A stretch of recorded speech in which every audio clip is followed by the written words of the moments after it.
Perkenalkan, nama saya Tria Agun Afrilia, program studi Sejarah dan Peradaban Islam. Baik teman-teman, pada kesempatan hari ini untuk menuntaskan tugas ilmu politik, di sini saya akan membahas sedikit banyaknya sebuah berita tentang petugas rutan KPK Pungli.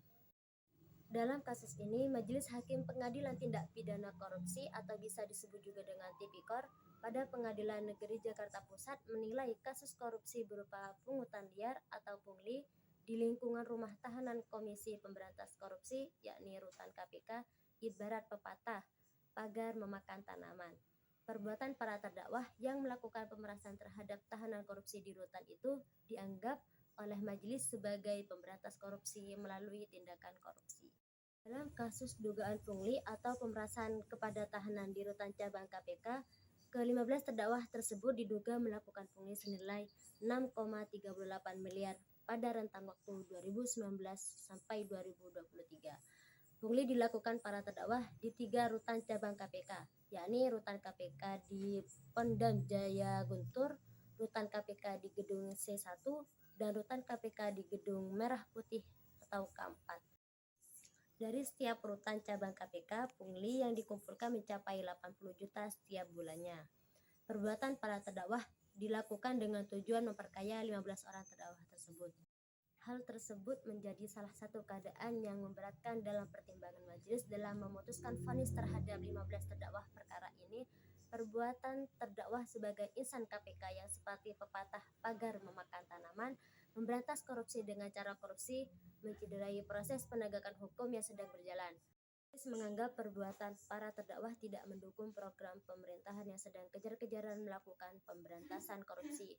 Kemudian, tindakan pemerasan atau pungli yang dilakukan oleh para terdakwa dinilai telah mencoreng citra KPK, sekaligus mencederai kepercayaan Republik terhadap lembaga anti rasuah itu.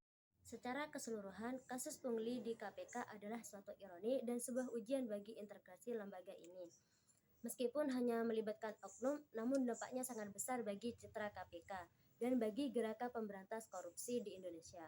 Kasus ini harus menjadi momentum untuk melakukan evaluasi mendalam, meningkatkan pengawasan internal, dan memperbaiki sistem rekrutmen serta pelatihan bagi pegawai KPK.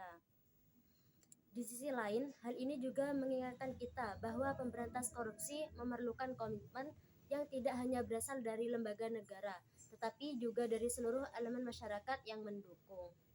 Berita tentang pungli di KPK dari kacamata ilmu politik membawa kita pada pembahasan tentang bagaimana institusi negara berfungsi dalam konteks yang lebih luas, serta bagaimana interaksi antara kekuasaan hukum, birokrasi, dan kepercayaan publik dapat mempengaruhi efektivitas lembaga anti korupsi seperti KPK. Pungli bukan hanya masalah administrasi, tetapi juga persoalan politik yang mempengaruhi integrasi dan legitimasi sebuah lembaga negara. Politik saat ini dapat dianggap baik atau buruk tergantung pada perspektif dan konteksnya. Secara umum, banyak negara menghadapi tantangan besar dalam politik, seperti polarisasi yang semakin tajam, ketidakpercayaan terhadap institusi pemerintahan, serta dampak dari disinformasi. Namun ada juga aspek positif, seperti gerakan untuk memperbaiki sistem pemerintahan, peningkatan kesadaran politik di kalangan masyarakat, dan beberapa langkah menuju reformasi.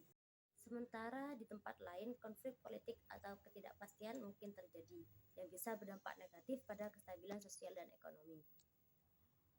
Oleh karena itu, untuk menentukan apakah politik saat ini baik-baik saja, perlu dilihat dalam konteks spesifik, baik dari sudut pandang negara tertentu maupun permasalahan politik yang sedang berlangsung. Sekian dari saya, mohon maaf